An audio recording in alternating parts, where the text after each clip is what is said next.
Monsieur le Président du Conseil des barreaux européens, Mesdames et Messieurs les bâtonniers, Monsieur le bâtonnier de Paris, Madame la directrice des affaires civiles et du Sceau, Mesdames et Messieurs. Monsieur le Président, je voudrais d'abord vous remercier pour me permettre de m'adresser à travers vous, comme ministre de la Justice en France, à l'ensemble des avocats européens. Et puisque nous sommes sur ce continent qui a comme nom celui d'une déesse, l'Europe, et que vous avez évoqué Cicéron, ce qui nous a ramené quand même à une période assez ancienne, c'est-à-dire le 1er siècle avant l'ère chrétienne, vous écoutant, je vous propose ce retour vers le passé pour arriver sur notre futur.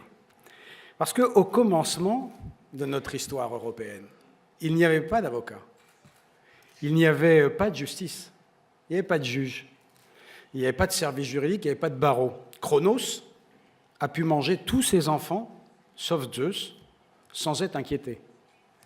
Héphaïstos n'a pas pu traduire sa mère en justice, sans parler de Ulysse, qui aurait sans doute eu besoin d'un avocat pour expliquer à sa femme pourquoi il était aussi peu à la maison. Et donc la justice des hommes est née progressivement. Elle est née parce que c'est avant tout une aventure humaine.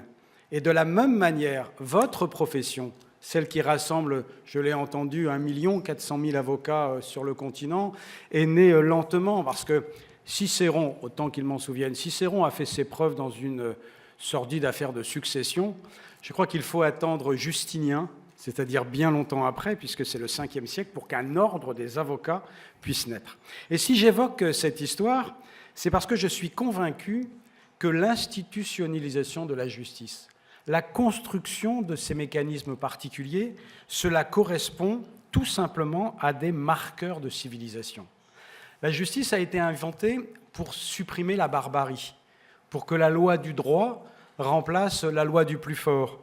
Et comme disait un autre Romain, Tacite, au IIe siècle, la liberté de la défense est une valeur publique. La figure de l'orateur symbolise une société de liberté.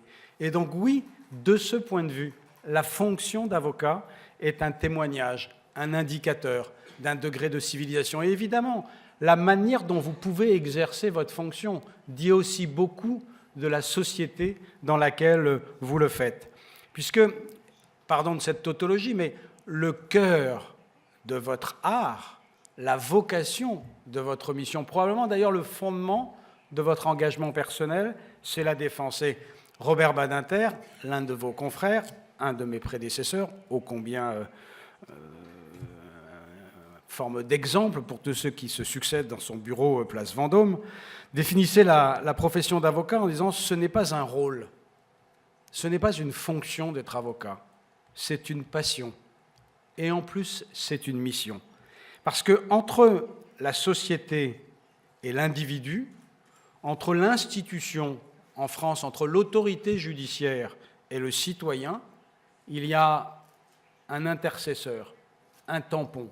Et ce tampon, c'est l'avocat. C'est pourquoi j'ai bien entendu, Monsieur le Président, et je trouve que vous êtes pleinement dans votre rôle quand vous portez ces interrogations sur l'état de droit. Je crois d'ailleurs que nous aurions besoin de beaucoup de pédagogie pour expliquer à nos concitoyens la définition d'un état de droit. Parce que pour beaucoup de nos concitoyens, ce sont deux synonymes. Tout État est de droit. Parce qu'il y a un État, il y a du droit. Et donc, naturellement, l'état de droit serait simplement la constatation de l'existence de règles.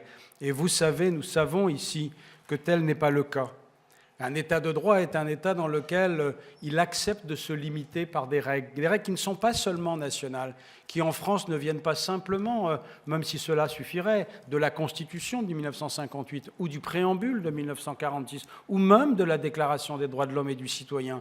Mais cela vient aussi de ces conventions que nous avons librement souscrites, à laquelle nous avons souverainement adhéré, conventions internationales, conventions européennes, qui font qu'aujourd'hui, le droit dans ce pays, comme dans les États européens, en tout cas dans ceux qui sont dans l'Union européenne, le droit est une boussole.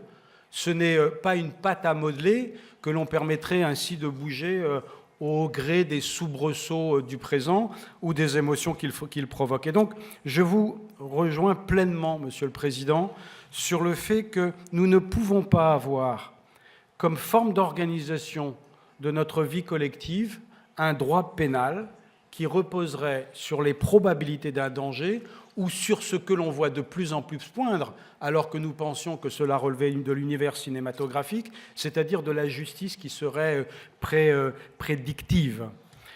Si nous acceptions cela, si nous entrions dans une ère où le soupçon serait le fondement de la privation de liberté, alors, dans notre histoire française en tout cas, cela nous ramènerait à des périodes que nous pensions définitivement révolues, celle de l'Ancien Régime où il existait un outil formidablement expéditif que l'on appelait les lettres de cachet, où il suffisait que la volonté du roi suffise pour priver de liberté, ou alors nous serions dans un autre monde, celui de la tyrannie du soupçon.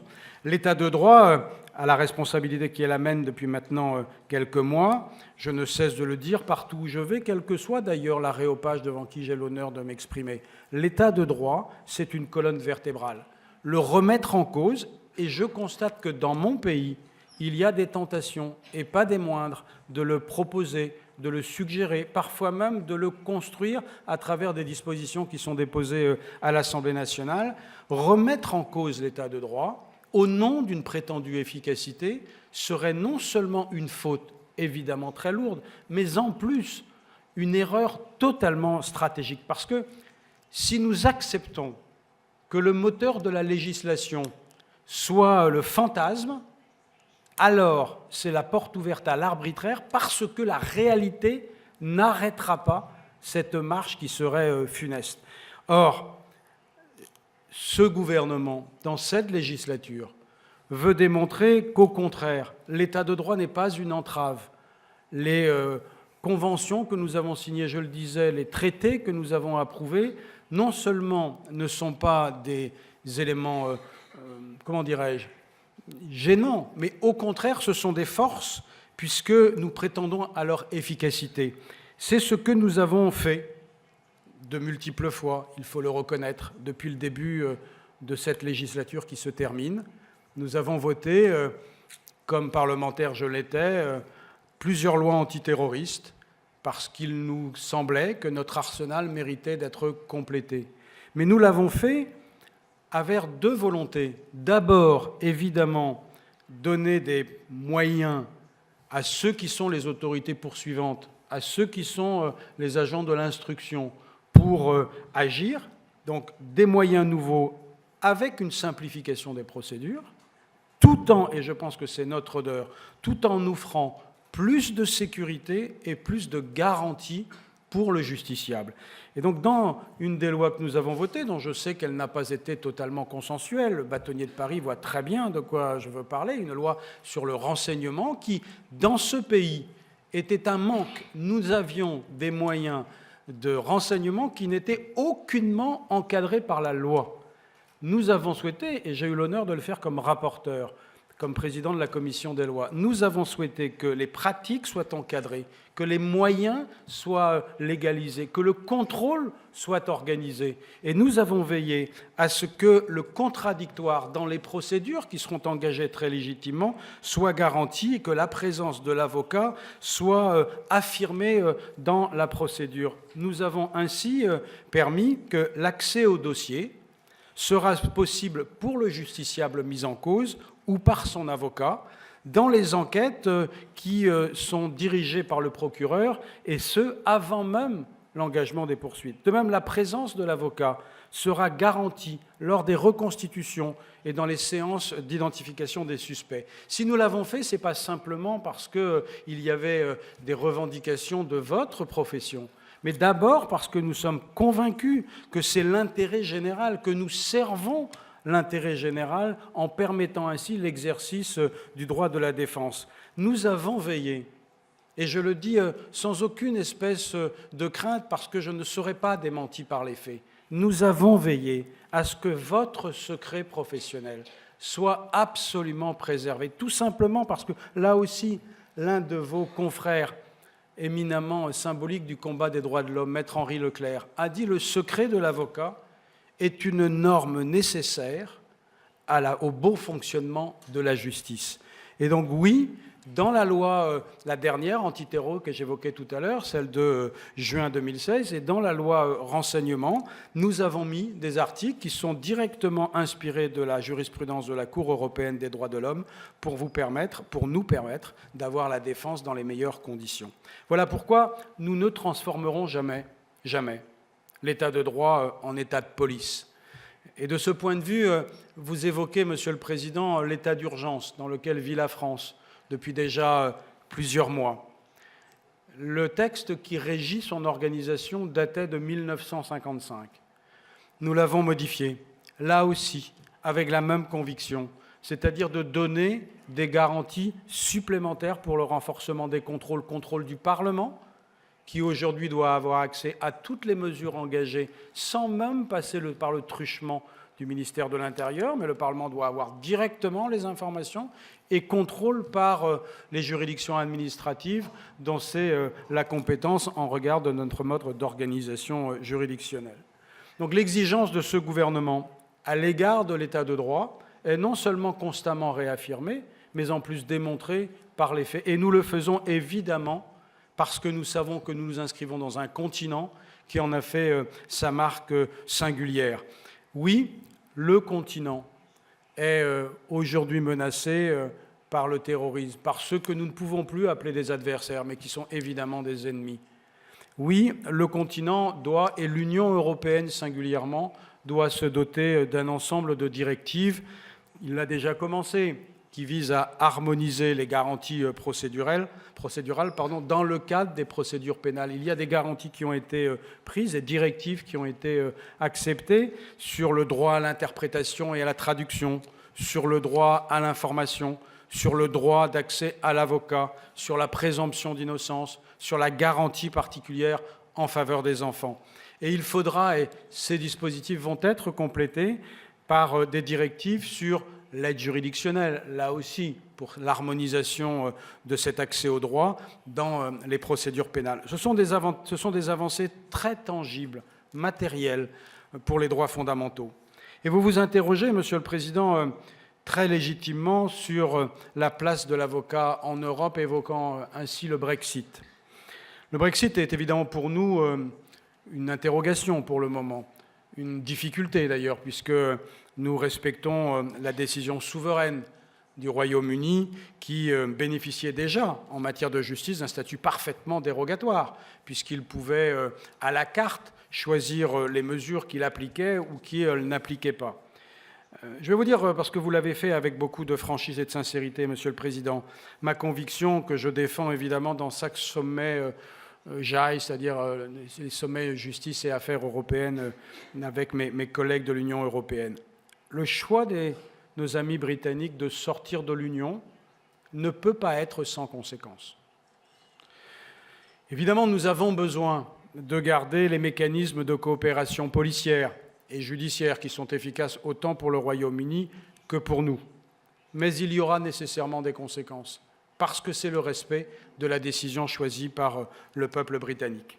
Enfin, et c'est le cœur de votre réunion, vous vous interrogez sur les adaptations nécessaires de votre métier à partir des valeurs que vous portez.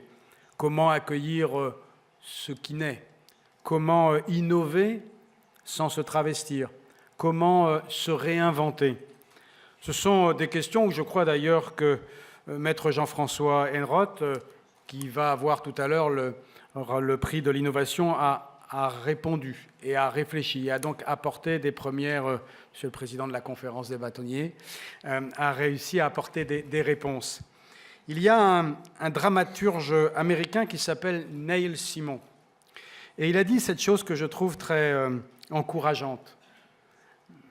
Si personne ne prenait de risques, Michel-Ange aurait peint les planchers de la chapelle Sixtine.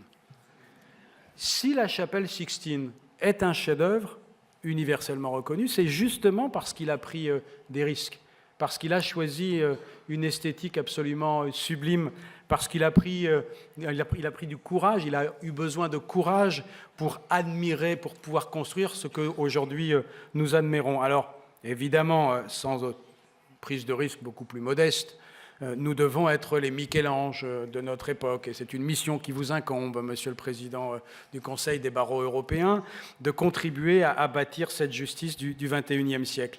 Et parce que c'est une idée parfaitement classique, mais je le crois néanmoins tout à fait fondée, nous sommes dans le métier du droit. Et j'ai eu l'occasion d'accueillir à la Chancellerie un certain nombre de start-up du droit. Et quand on observe ce qu'ils font déjà, qui ne sont pas des prototypes, mais des pratiques, oui, je crois que le terme de révolution n'est pas galvaudé. Parce qu'il repose, et vous les avez évidemment identifiés, sur deux piliers qui vont être à la fois des accélérateurs de changement, mais aussi des potentialités de progrès absolument considérables.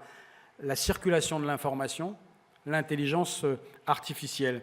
Concrètement, dans mon pays, dans notre pays, pour une partie de ceux qui ont l'amabilité de m'écouter, cela passe d'abord par la communication entre les avocats et la juridiction, les juridictions.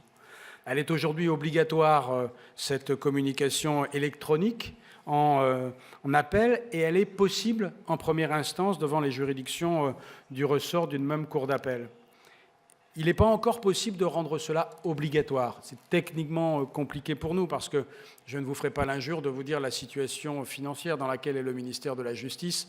Et même si, arrivant à la Chancellerie, je ne m'étais donné qu'une seule obligation de résultat, et pas de moyens, mais de résultats, qui était d'augmenter le budget de la justice. Et même si j'ai la chance d'avoir gagné les arbitrages qui me permettent de venir la semaine prochaine défendre devant le Parlement la plus grosse augmentation qu'il n'ait jamais eue dans le ministère depuis maintenant près de 30 ans, mais qui ne représente en réalité qu'un demi-milliard d'euros de plus pour les juridictions, ce qui, à l'aune de l'énergie déployée, pourrait être décevant, mais au regard des besoins est de toute façon un peu, modestement utile. Nous allons, dans le ministère, engager de manière très profonde cette voie vers la dématérialisation de nos procédures, évidemment, et je le dis devant la directrice des affaires civiles et du Sceau, Carole Champalonne, qui y consacre beaucoup de temps, évidemment d'abord dans l'ensemble des procédures civiles. C'est ce que nous avons envisagé dans un portail qui a été ouvert, celui qui s'appelle donc justice.fr. Qu'est-ce que nous voulons pour le justiciable ? Nous voulons pour le justiciable une meilleure défense, et donc une meilleure accessibilité au droit, parce que cela veut dire une meilleure accessibilité à la justice, parce qu'une justice plus simple, ce qui est d'ailleurs une question permanente, ce n'est pas un stock, la simplification, c'est un flux, une justice plus moderne, plus accessible. 4,5 millions de Français rentrent dans les palais de justice tous les ans. Aucun d'entre eux n'y vient par plaisir. Tous y viennent par intérêt ou par obligation. Et qu'en traversant les parvis, passant sous les colonnes, rentrant dans les salles, ils doivent ressentir le sentiment de protection qu'ils sont venus chercher. Cette protection, elle doit leur être accordée par la présence de l'avocat à leur côté et par la compréhension de ce qui se décide et où une part de leur existence peut être conditionnée. Et évidemment, en disant cela, je pense d'abord aux plus démunis ou aux plus faibles. C'est le sens de ce projet que vous avez eu l'amabilité de rappeler, que nous avons avec beaucoup d'ambition appelé projet de loi pour la modernisation de la justice au XXIe siècle. Là, c'était plus une obligation de moyens que de résultats, dans lequel il y a effectivement un certain nombre de dispositions. Le texte n'est pas encore promulgué puisque notre Conseil constitutionnel a été saisi cette semaine. Et donc, nous avons prévu dans ce projet de loi un certain nombre d'articles qui concernent directement l'exercice de votre profession, puisque la communication électronique entre l'avocat et les juridictions n'est pas le seul sujet. Il y a aussi la communication avec vos clients. Et donc il faut tendre, me semble-t-il, mais je n'ai pas la chance d'être avocat, il faut tendre à côté des services classiques à réfléchir, et vous le faites déjà, j'ai justement vu des start-up qui sont engagées dans cette dimension, vers une offre de services dématérialisés. Évidemment, le cabinet virtuel, ce n'est pas encore demain. Je le crois. Il reste à inventer, si tant est qu'il faille l'inventer. Je ne suis pas non plus absolument convaincu. En tout cas, il y a des perspectives tout à fait reconnaissables sur le développement d'une offre de services qui soit très performante. Elle doit être repensée, me semble-t-il, si vous me permettez ce regard de tiers de confiance, on va dire. Elle doit être repensée à l'aune de l'évolution de l'accès à la connaissance juridique. La connaissance, c'est-à-dire la donnée brute, c'est aujourd'hui de plus en plus accessible. Cela remet en cause d'ailleurs beaucoup de choses dans le monde du droit. étant universitaire et enseignant le droit à mes étudiants, ne l'ayant pas fait depuis maintenant près de 10 ans pour des raisons de mandat, je suis convaincu que je ne serai pas le même enseignant si dans quelques semaines mes électeurs me contraignent à repartir dans mon amphithéâtre et que hier il suffisait du haut de ma chair d'affirmer ces certitudes pour être entendu. Aujourd'hui, l'étudiant a devant lui en temps réel la capacité de vérifier si les informations sont les mêmes et donc la capacité de contestation, en tout cas de querelle, est beaucoup plus forte. Dans votre métier, l'open data des décisions de justice que nous allons construire va évidemment changer beaucoup de choses sur votre métier d'avocat. L'accès, je le disais, à l'information est devenu une telle évidence que l'avocat ne pourra plus facturer au client une simple information sur l'état du droit. Il faudra de plus en plus asseoir votre fonctionnement sur votre plus-value. Et quelle est la plus-value de l'avocat ? Sélectionner l'information pertinente, ce qui à soi seul est un défi considérable, eu égard à l'avalanche des dispositions ou des informations dont nous disposons, et surtout analyser dans l'intérêt du client, au regard de cette information, la façon dont ce point peut être avantageusement avancé. Autrement dit, aujourd'hui plus que jamais, ce qui fait le professionnel du droit, il n'y a pas que les avocats, Monsieur le Président, mais notamment de l'avocat, c'est le conseil. C'est-à-dire dans une procédure contentieuse, mais aussi en dehors de toute procédure contentieuse. Un deuxième défi vous attend, c'est celui de l'intelligence artificielle. Le président Obama, à la fin de son mandat, ce qui relativise d'ailleurs l'engagement, toujours plus facile de faire ça dans la dernière année que de le faire dans la première. Mais retenons quand même l'ambition. Le président Obama a annoncé des investissements massifs sur l'intelligence artificielle. Et évidemment, là aussi pour nous, pour vous, ce développement vise à accroître l'efficacité. En utilisant la matière première fournie par la jurisprudence, les algorithmes, de fait, permettent aujourd'hui, même aujourd'hui, de prévoir le montant de l'indemnité de licenciement ou encore la fourchette de la prestation compensatoire dans le cas d'un divorce. Donc, ces évolutions-là, ces outils-là, rejoignent une préoccupation constante de mon ministère, celui d'harmoniser la réparation du préjudice et notamment la réparation du préjudice corporel. Ainsi, dans l'avant-projet que nous travaillons en ce moment, auquel d'ailleurs nous avons tenté d'associer les professionnels du droit et pour lesquels nous avons enregistré énormément de contributions, puisque nous avons plus de 1000 pages de contributions, je veux parler ici de l'avant-projet sur la responsabilité civile, nous prévoyons la constitution d'une base de données jurisprudentielle pour définir un référentiel indicatif des préjudices corporels définis selon une nomenclature. Il s'agit avant tout d'outils statistiques qui doivent être croisés avec une analyse juridique classique. Il n'y aura donc pas concurrence. Ce sont des outils qui vont enrichir, qui vont compléter l'art du juriste et qui vont le rendre plus efficace. La concurrence, par contre, viendra davantage de ces outils qui automatisent l'élaboration, voire la conclusion de documents. Et j'ai effectivement vu déjà des éléments automatiques, modérément onéreux d'ailleurs, qui sont mis à la disposition de ceux qui, dépourvus de toute autre information, privilégient cette voie parce qu'ils la comprennent et qu'elle est financièrement parfaitement accessible. Mais là encore, l'intervention du juriste trouvera sa justification dans un travail d'analyse et donc de conseil qu'il est le seul à pouvoir fournir. C'est lui seul qui aura, par son ingénierie, qui saura dépasser une simple application de la loi pour construire une réflexion et pour adapter la matière, voire d'ailleurs en créer de nouvelles formes. Cela va vous amener évidemment à travailler dans une forme d'interprofessionnalité avec d'autres professions qui concernent votre activité, qu'elle soit juriste ou qu'elle touche évidemment aux technologies. Mais je veux conclure par là, Monsieur le Président, nous partageons avec tous ceux qui sont dans cette salle une conviction, le droit n'est pas une marchandise. Mais c'est d'ailleurs pas non plus une simple technique. Le droit, on ne peut pas le détacher de ce qui le fonde. Il n'est pas en suspension. Ce qui le constitue, et vous l'avez dit, j'ai toujours défendu la thèse devant mes étudiants que le droit était une science humaine, parce qu'il concerne la vie, concerne la mort. On ne peut pas domestiquer l'imprévisible. On ne peut pas programmer justement ce qui relève de la coïncidence. Par contre, on peut y mettre un peu de confiance.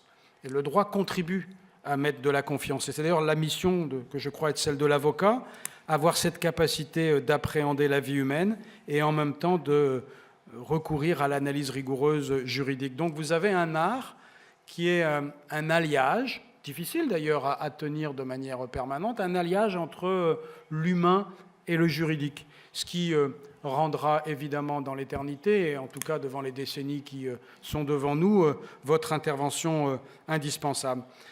Mesdames et messieurs, il y avait un de vos confrères qui s'appelait Thomas More. C'était avocat, Thomas More. Il a écrit un ouvrage qui s'appelle Utopie, que vous connaissez sûrement. Pour l'avoir lu, il m'avait beaucoup surpris, cet ouvrage, parce qu'il imaginait un monde idéal, l'utopie, mais un monde qui aurait été sans avocat. Parce qu'il trouvait qu'il était plus pertinent, plus utile, plus efficace que chacun défende sa propre cause. Parce qu'il disait, je vais citer Thomas More, c'est l'idéal que chacun défende sa cause, parce que les avocats, dit-il, et il est avocat, exposent les causes avec trop d'habileté et interprètent les lois avec trop de ruse. Eh bien, de manière très éhontée, je suis en désaccord avec Thomas More. Je pense que cette utopie qu'il décrit, cet avenir qu'il essaie de peindre, serait au contraire pas un monde agréable, mais le retour de la force contre le droit, serait le retour à ce que d'autres ont appelé l'état de nature. Je crois au contraire, et je le disais dans mon propos, que parce que l'avocat est un marqueur de la civilisation, je n'ai, en France comme en Europe, aucun doute sur votre avenir.